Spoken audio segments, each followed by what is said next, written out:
You know, this is actually a positive message, so I don't want to be a doomer or mislead or misguide anybody here, but I do think that it is the case that Gen Zs and Millennials have seen through the BS so much so that they are at a point now in which, okay, they've learned so much about the rigged system that a lot of them are tapping out and they're opting out. They don't know what else to do other than to do that.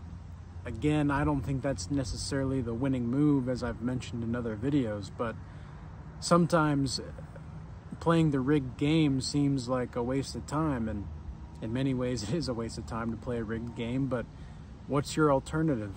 Your alternative is to to opt out. And I mean, if you want to opt out and you want to go live in the mountains and or the beach or whatever, and you want to live in a hut and grow your own food, go for it. I'm not going to stop you.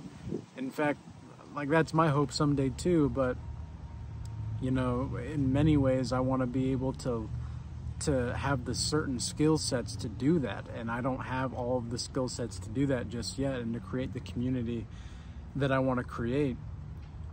And the plan that I have for the future is not going to be able to come to fruition until I get those certain skills. And so I'm not going to sit here and tell you that I have the best solution for you. I'm not going to sit here and tell you that I've got it all figured out, because the world is constantly evolving and changing. And when we live in a society that is highly technologically advanced, that we don't know what's going to happen tomorrow, but tomorrow is probably going to come, even though we don't know if it will. And, you know, spiritually speaking, tomorrow doesn't exist, right? If we were to look at it at the spiritual level, but tomorrow doesn't exist because that's a concept, and anything apart from the now is a concept, right? But that doesn't necessarily mean that we can't plan ahead and plan as if things are going to happen, because, well, it is going to happen.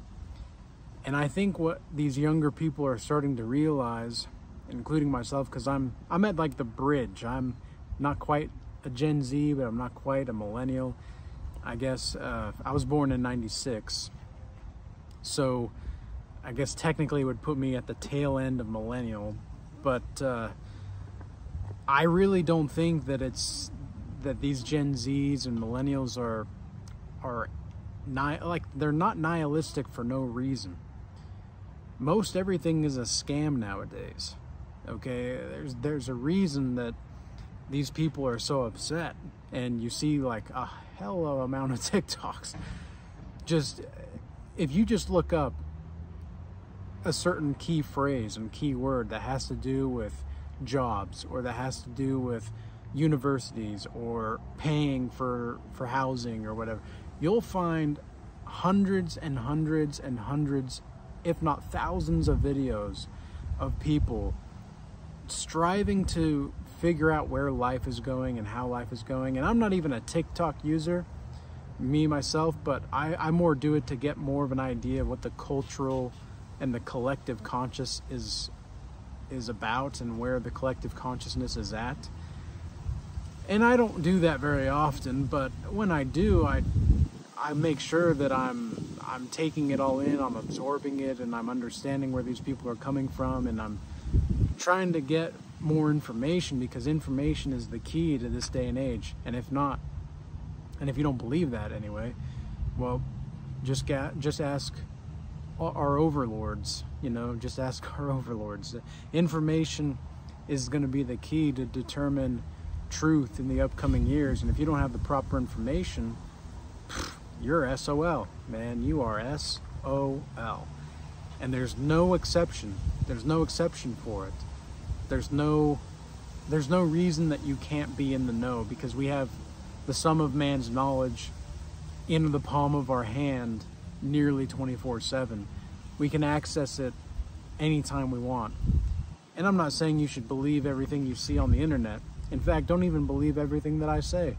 Really take it to heart and really see and whether or not you agree or disagree, and feel free to write in the comments why, because I'm always interested to hear different perspectives. And as the Bible says, a wise man is open to correction, right? In fact, I like correction because it means that I'm a step closer to the truth and the source of creation. Because when I'm not in that way, in that wavelength, then I'm going to be participating in delusions or illusions, and I don't want to participate in those. And I don't think I really do, I really don't. I have a pretty good understanding of my feet being on the ground, and I like to be around people that have their feet on the ground, so to speak. These people out here that have their head in the clouds, or just not even there at all. Like, some of these people don't even have their minds, their minds are just like cemented onto the phone, and they're not thinking about things even while they're participating in the phone. And I personally think as well that we've got to understand the gravity of where we're at in our times, in the spirit of this time. And I don't think young people are, I think they're more spiritually aware than they aren't, but at the same time, and by the same token, I think a lot of that has to do with the amount of sins that we've accumulated as a society, and the sickness that's erupting in the culture, and the sickness that is leading I would say, the investments of our day and age nowadays. It's really wild to see how so many young people are just, some of these people's lives are a mess. I mean, and they know it, and they know their life is a mess, and they know they need help, but they don't even have the means to get the help sometimes. And so that's one of the reasons why I have free resources available. If you are interested, there's a free Discord in the link below that you'll see. And we've got other resources like the Regal Change Academy or one-on-one consultations. And the reason that I do this is because I know people want this information. They're hungry for this information. In the Bible, it says that in the last days there will be a famine, but not of food and water, but of the word.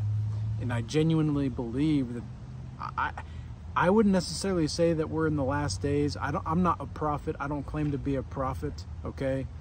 I'm just trying to be as truthful and grounded as possible in talking about how things are happening and where things are going, and what to do about it to the best of our abilities. But I'm not a prophet, and I don't claim to be a prophet, even though some people have said that some of what I've said is prophetic. And even though I have prophetic dreams sometimes, I don't want to think of myself as a person like that, because I know that the second that I claim that, and there's really nothing to claim there anyway, right? And that's the whole point of spiritual enlightenment, is to realize that it's like trying to take the ocean from the palm of your hand. How do you grasp the ocean with the palm of your, well, you don't. You simply don't, right? So this is something that I've thought a lot about, and this is something that I've contemplated a lot, but we need people to have the knowledge. And a lot of the people, if you have access to the knowledge to change your life, and you don't do anything about it, guess whose fault that is? That's your fault, okay? That's your responsibility to be accountable for the information. It's kind of like a building block, right? Wow, it got really windy all of a sudden. It's kind of like a building block, right? Anybody play that, what's the game that, I don't know exactly what it's called, but it has the blocks, and you have to stack them up, and once you get them all stacked up, you take the block out, and you try not to let the tower drop or fall. Anyway, I don't know what that name is of that, but you guys get what I'm saying. Knowledge is like having all the tools available and all the resources, but no finished product, okay? once you get that finished product, that's where the building comes into play.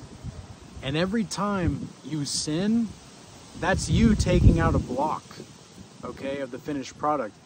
And sometimes when you sin enough times, and Gen Z and millennials understand this, even though it might be at a subconscious level, they know that if they take out and sin enough times, they might not call it sin, but let's call sin doing that which is harmful intentionally or unintentionally to your well-being. If they do that enough times, their life is going to fall apart and it's going to be a mess. And some of these people's lives are exactly like that. And it's your responsibility to get yourself up and pick yourself up and do what must be done. Because what's the alternative? Seriously, what's the alternative? You're gonna continue to live a life of meaninglessness. You can't handle a life without meaning, ma'am or sir, whoever's watching this. You can't handle a life without truth. And you know how I know that? Because for some weird reason, it is simply a fact that we as human beings strive. And even though the truth can be hard to hear, and I know this might be hard to listen to for some people, even though the truth is hard to hear sometimes, for some reason, we always feel something when we hear the truth. You might not accept it, you might reject it, but sure as hell enough, you're gonna feel the truth, whether you want to or not. Man, the spirit is really with me right now. I can just feel the atmosphere really changing all around. But anyways, guys, as we begin to wrap this video up, I want to encourage those young people that life is not over and life is meaningful, and we don't need to necessarily be so nihilistic. But I think a lot of the reason, because man, have you guys seen those videos of some of the people? Like, some of these people are like seriously nihilistic. And I get it, believe me, I get it. But in a way, existentialism cured my nihilism. And it's because existentialism is not necessarily the same thing as nihilism. Existentialism and being stoic and having stoic principles allowed me to grow closer to God. And then once I grew closer to God, then it was like those building blocks, right? It was like that building block. Now, the foundation is now there. The building is there. And even though I'm not necessarily all the way structured and built the way I want to be, I'm still living my life on my own terms. Do you know how beautiful that is? Do you know what that, like, I never thought I would live this kind of life. I really didn't. Here I am talking to you guys. and hopefully spreading some truth to the world and giving light to the world and being the salt of the earth. I never thought I'd do this. I never thought I'd be like this, but here I am. And we have to continue to move in a way that empowers us to prosper and not demoralizes or dehumanizes us to the point in which we comply with these falsehoods that these overlords want us to believe that are true. Don't believe everything you see. What's that saying? What's that saying? It's like, don't believe anything you hear and only believe half of what you see, or something like that. Walk by faith, not by sight. All right? All right. With that being said, I hope this message was useful and insightful. And until next time, peace be with you.